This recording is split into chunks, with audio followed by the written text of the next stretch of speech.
জয় বাবা শনিদেব। মৌমিতা পরিবারে তোমাদেরকে জানাই অনেক অনেক শুভেচ্ছা ও অভিনন্দন।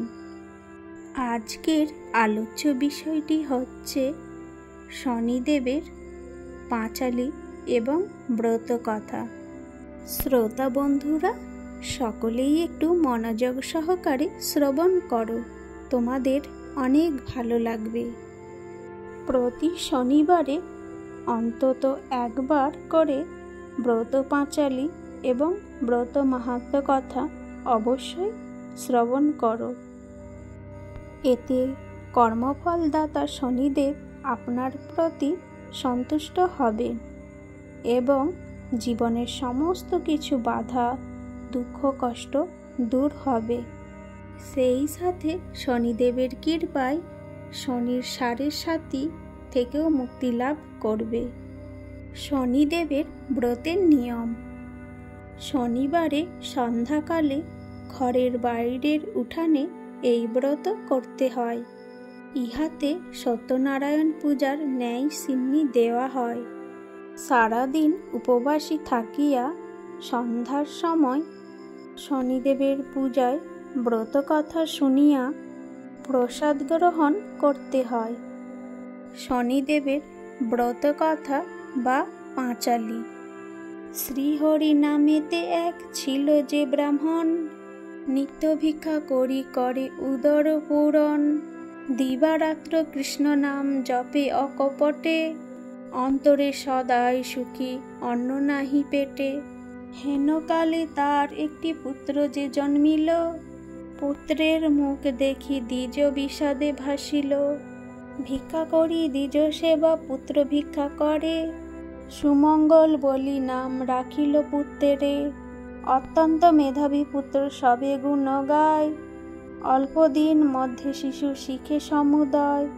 শাস্ত্রে আলোচনা করি শাস্ত্রজ্ঞ হইল, পণ্ডিত বলিয়া তারে সকলে জানিল।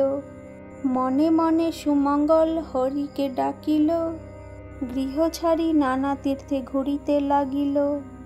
আচম্বিতে এক স্থানে করিল শ্রবণ, পিতা মাতা পরলোকে করিছে গমন। শুনি তাহা গয়াধামে করিয়া গমন, বিষ্ণুপাদ পদ্মে শিশু করিল অর্পণ। কালম্বসে ঘটে যাহা কে করে খণ্ডন, শনির দৃষ্টিতে পড়ে দ্বিজের নন্দন। ভ্রমিতে ভ্রমিতে দ্বিজ যায় বহু দূরে, শেষে উপস্থিত হয় বিদর্ভ নগরে।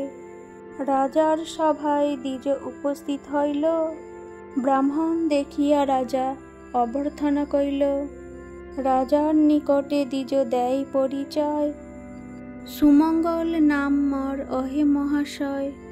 অতি দুঃখী হয় আমি নাহি পিতা মাতা, নানা দেশে ভ্রমি আমি থাকি যথা তথা।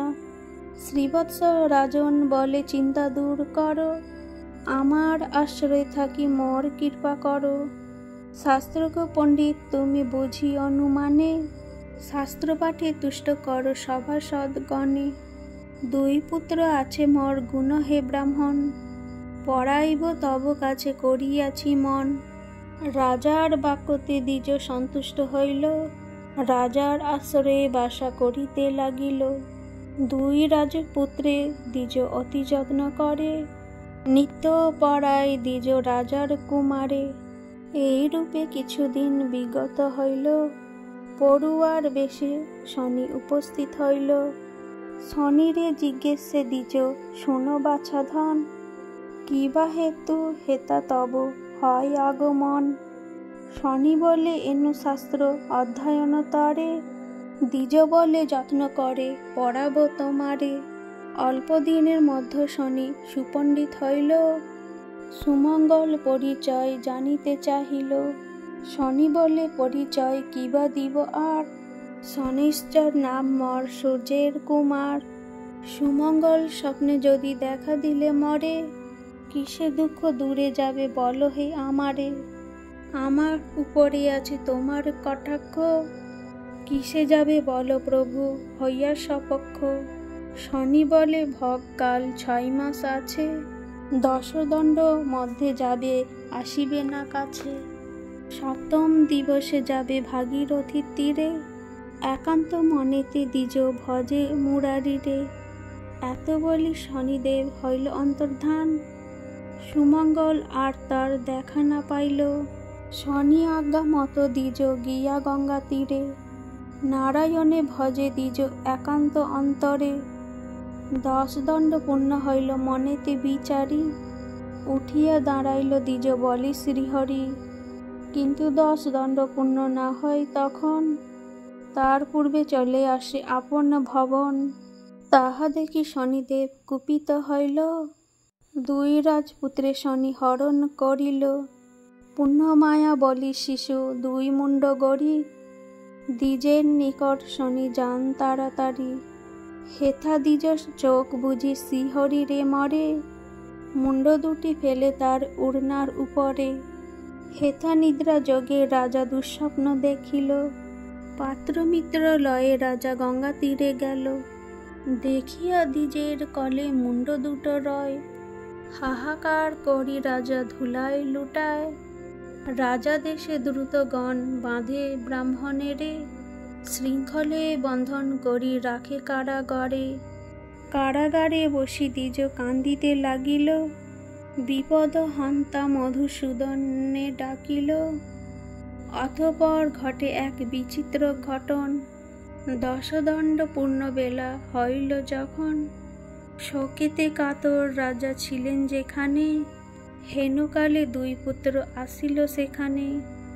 রাজা বলে কোথায় ছিলে হৃদয়ের ধন, শয্যা পরে ছিনু পিতা করিয়া শয়ন।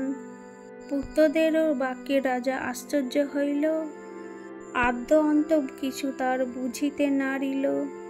ব্রাহ্মণের কথা এবে পড়িল মনে, না বুঝিয়া এত কষ্ট দিনু ব্রাহ্মণেরে।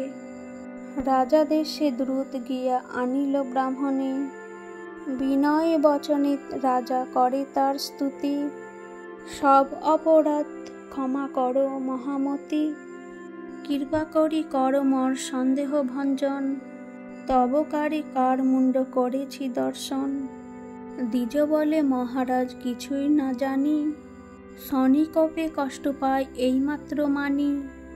রাজা বলে যদি পাই শনির দর্শন, ষোড়শ প্রচারে তার করিব পূজন। নির্বাক্য শুনি দ্বিজ করিল গমন, শনির নিকটে সব করিল নিবেদন। শুনিয়া সকল কথা শনিদেব এলো, শনিদেবে দেখি রাজা প্রণাম করিল। রাজা বলে যদি প্রভু এলো কৃপা করে, পূজার বিধান তবে বল কৃপা করে। শনি বলে পূজা বিধি শুনো হে রাজন, যে রূপে করিবে মোর পূজার আয়োজন। শুদ্ধভাবে শুদ্ধ মনে আমার বাড়িতে, করিবে আমার পূজা একান্ত মনেতে। নীল বস্ত্র কৃষ্ণ তিল আর তৈল দিবে, মাসকলায় আর মোষ সংগ্রহ করিবে। কৃষ্ণ ঘট এক করিয়া স্থাপন, পঞ্চজাতি ফল ফুলে করিবে অর্পণ। এই মোর পূজা বিধি করিলাম সার, ভক্তি প্রধান যেন কি কহিব আর। পূজা শেষে ভক্তি ভরে করিবে প্রণাম, নবগ্রহ স্তোত্র পাঠে লইবে নাম। আমার প্রসাদ খাইবে করিয়া যতন, সর্বপাপ দূরে যাবে আমারও বচন। অভক্তি করিয়া যেবা প্রসাদ খাইবে, অল্পদিনে সমনির ভবনে সে যাবে। আমার পূজায় যেবা করে অনাদর, চিরকাল দুঃখ পেয়ে হইবে কাতর। এই বলি শনিদেব হল অদর্শন, ভক্তিভরে করে রাজা শনির পূজন। প্রতি শনিবারে পূজা করে নির্ভর, বিপ্রগণে দান দিয়া তুষিল বিস্তর। নির্পপাশে সুমঙ্গল বিদায় লইয়া, শনিদেবে পূজা করে গঙ্গা তীরে গিয়া। এই রূপে পূজা প্রচারিল শনিদেবে, যাহার যেমন সাধ্য তাহা বুঝিবে। শনির মাহাত্ম্য যত কে বর্ণিতে পারে, কিঞ্চিত রচিত হইল শনিদেবের বরে। সর্বদা শনির পদ থাকে যার মনে, উদ্ধারে বিপদ হতে পড়িলে সমনে, শনির পাঁচালি যেবা রাখিবে ভবনে, কখনো না পড়ে সে বিপদ বন্ধনে। শনি প্রণিয়া যে নিজে কার্যে যায়, সমাদর করি তারে রাজার সভায়। স্কন্দ পুরাণের কথা অন্যথা না হয়, যথাবিধি ব্যাস বাক্য কভু মিথ্যা নয়। শুদ্ধ শুদ্ধা জ্ঞানহীন বলে নিবারণ, ভূমিতে লুটিয়া বন্দি শিরচরণ।